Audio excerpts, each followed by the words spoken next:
Now we want to move to Denver, Colorado. Sarah Jackson, she is the founder of Casa de Paz. And we kind of want to know, because when people are thinking about all of these issues, we really think about the borders in the South. And Sarah, what is happening in Denver, and how are and stories of what is happening in Casa de Paz? Hey guys, thank you for having me today and for taking some time to listen. And like Sandra just said, I think for me, one of the most powerful moments of my life was actually meeting an immigrant who was affected by our immigration policies and by immigrant detention and by our border. And it no longer was just this thing that I heard on the radio or the news or an article that I read about. It was a real person who I was having a real conversation with, and it really made me feel for them and imagine if I was in their shoes, or if my family was in their shoes, how would I want to be treated, or how would I want my family to be treated if they came to the United States. And that for me changed my life, to have a real experience. And so that's for me kind of the thing that I try to encourage as many people to do as possible, is to meet a real person who has suffered from the unjust ways that we treat immigrants. And when I first found out about immigrant detention, I had no idea that, there were hundreds of detention centers that were run by for-profit prisons that spread all over the country, that immigrants were being sent to after they had either crossed the border looking for asylum, or maybe had been living in the United States undocumented and had a run-in with law enforcement and been arrested by ICE, and then they were locked up.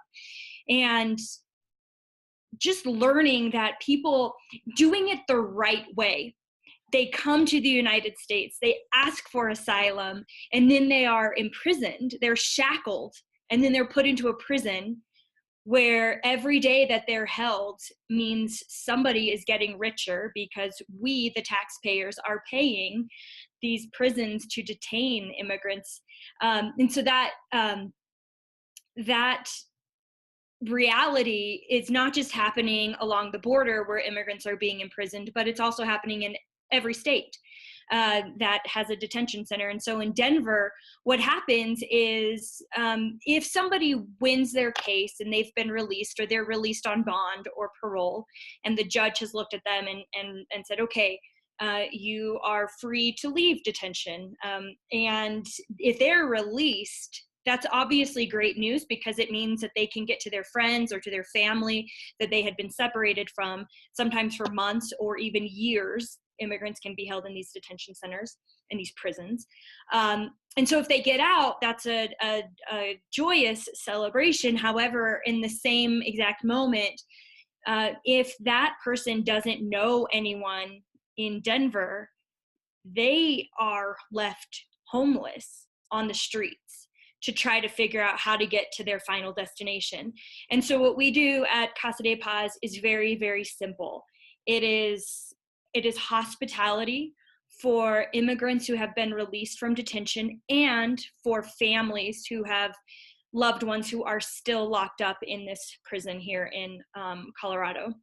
And so the way that we have come together to support and to show, like Sue was saying, Jesus's love, are very practical ways. So we have volunteers that every single day go to the immigrant detention center and pick up people who have been released and have nowhere to go.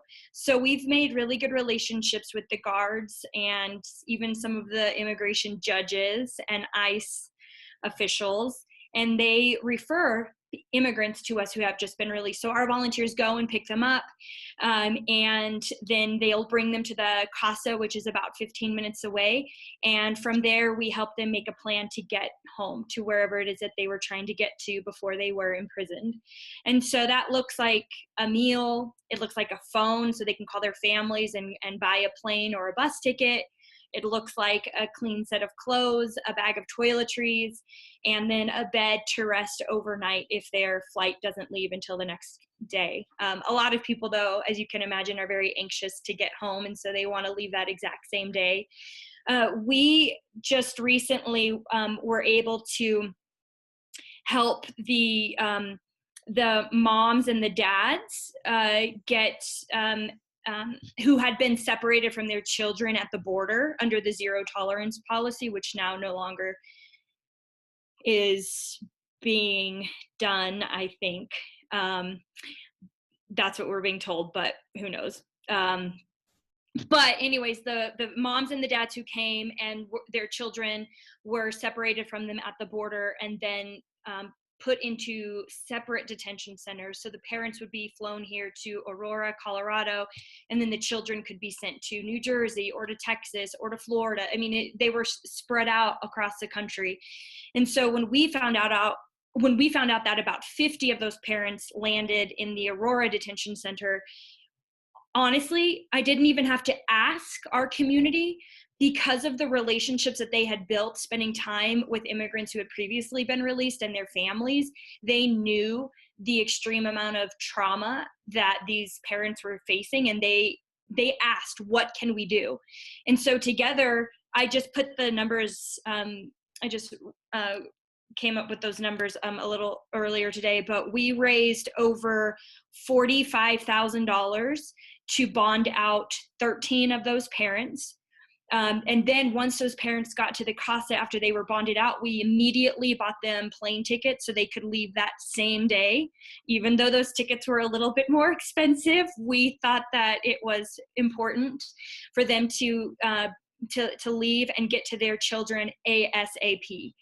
And I credit that response from the community.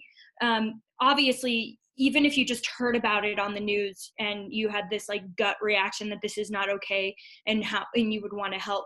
But I think one of the reasons that our community responded so quickly and were able to kind of like mobilize our people so fast is because they had years of experience of being with people and sitting with people who had been torn apart from their families. So I was very proud of our community for coming together with that.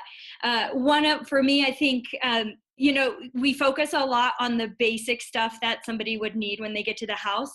And sometimes I just get like bogged down in all of those weeds.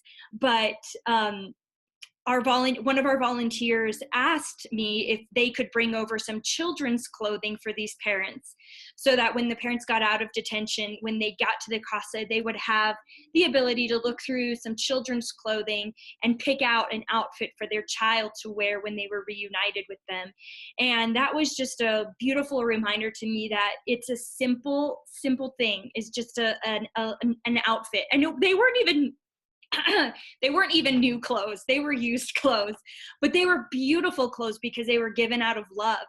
And I wish you could see the way that these parents, their eyes would light up when we showed them the collection of children's clothing that we had put together, and that they could pick out an outfit for their child. One of the moms told us that her daughter was 7 years old when they crossed the border together and then were separated. And the daughter turned 8 years old in a detention center, separated away from her mother. And the daughter was completely confused as to why her mom wasn't with her on her birthday. And she called her mom and asked her, "Mom, where's my birthday present? Why aren't you here with me celebrating my birthday?" And the mother had no way to really explain that. I mean, she's 8 years old and she's wondering, why am I celebrating my birthday locked up in this building with nobody that I know?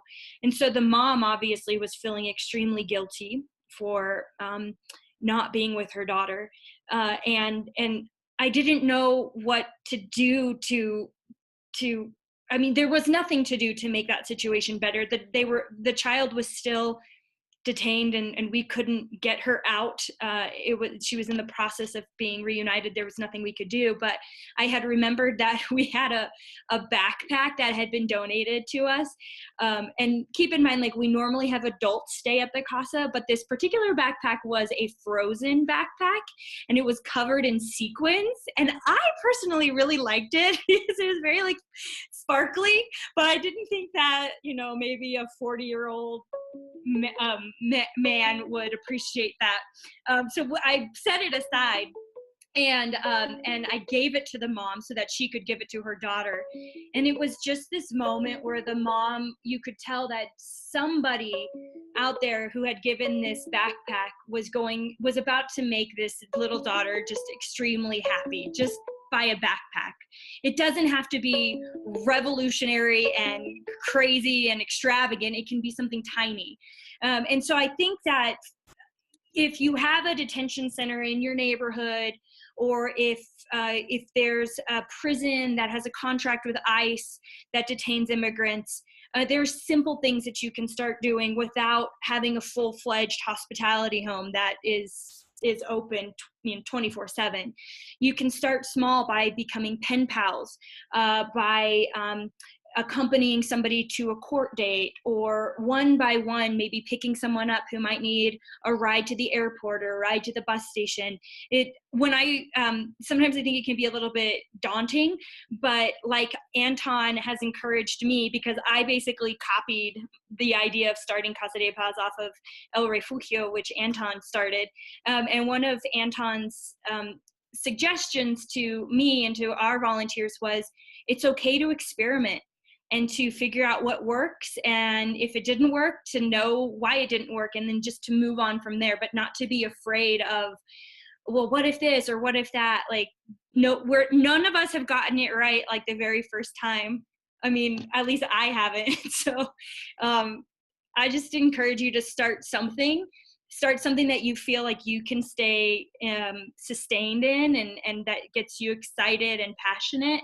And I'm happy to answer any questions, or to tell you what we tried and what didn't work if you get along that path.